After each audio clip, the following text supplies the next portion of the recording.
Good morning, Mayam. Sana Laiva, Manipur. Yumdagi Ima Kitem Power Kong at Satpani. Nong se Fazana Haida there. Ngasi date 23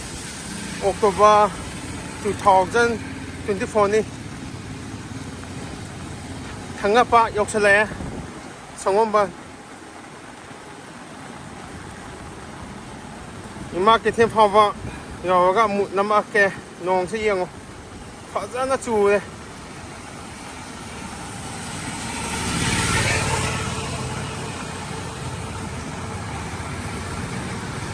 Ayuki pung mga makaita dahil kasi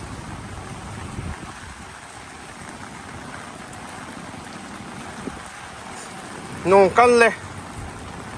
제역 싱 담에 번기 까우기 또 보니 싱쟁 시제 까부다 보니 하행 오나 까게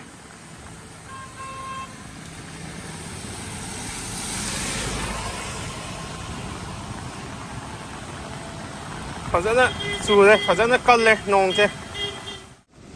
타이너기 마탄다디 와싱체 상가리다 보아퍼니 호지나 디아이다 보아카레 마이노레 욕설레 윤사버기 와싱니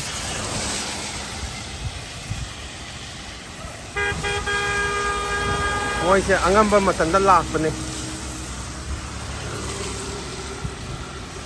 와 야머니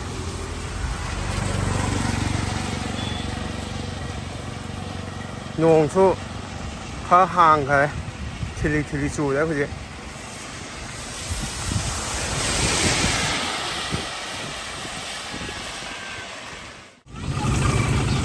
마케팅 역설래 홍나 농수 파자나 망에 농수 항가래 인산 나피 칼레이게 융기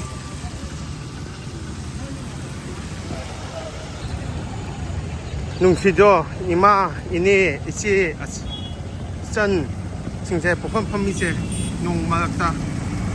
사tin 뚝바가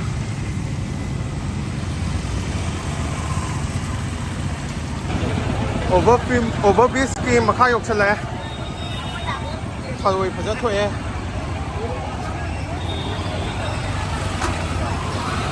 타로이니 고비폰 한감 아스 우모 킹질리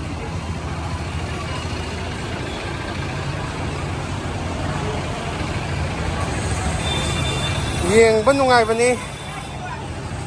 ima kitenda laaga aduga pofam phambi ine ima isan ise singchu wari sanaba nungai bani aidi toina chatpani na ko adu wari watai adum sanai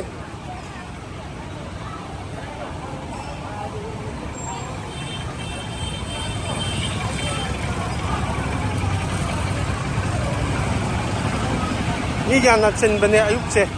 Put na iba suya na nungay ba ni imakitense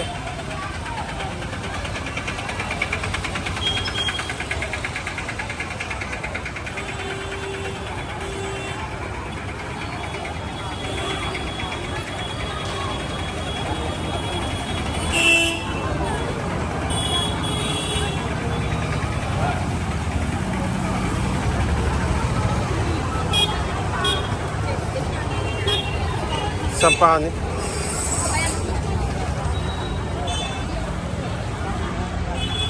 Lupi Keten Yoksale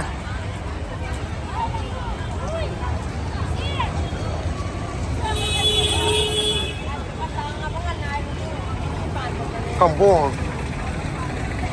Ano ito niyo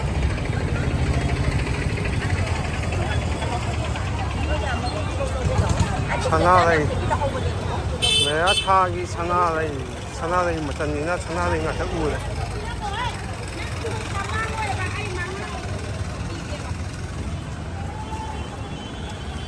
Hangam fazana thoye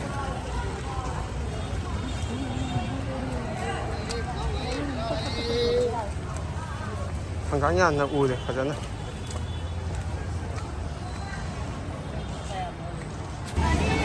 Aigi apamba hinjang yawaji laigi duni Sung yeng bani sat laga jaga da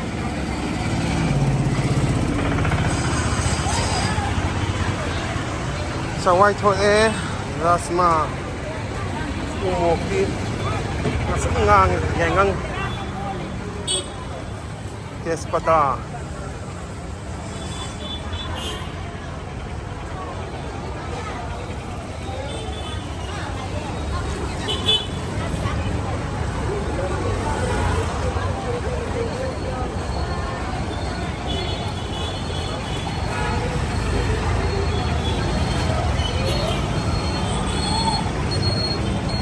มีที่ฝันจะจินไปเนี่ย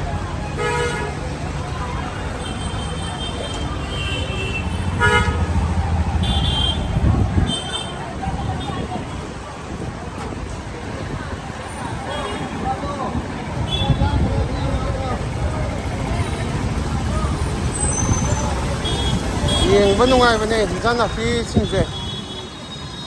งั้นนะมาคิดถึงจะจัดแล้วก็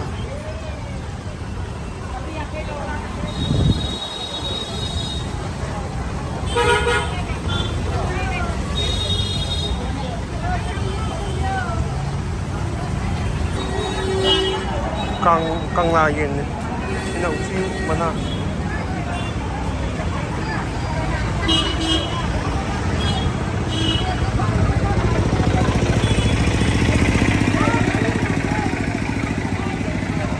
samu makong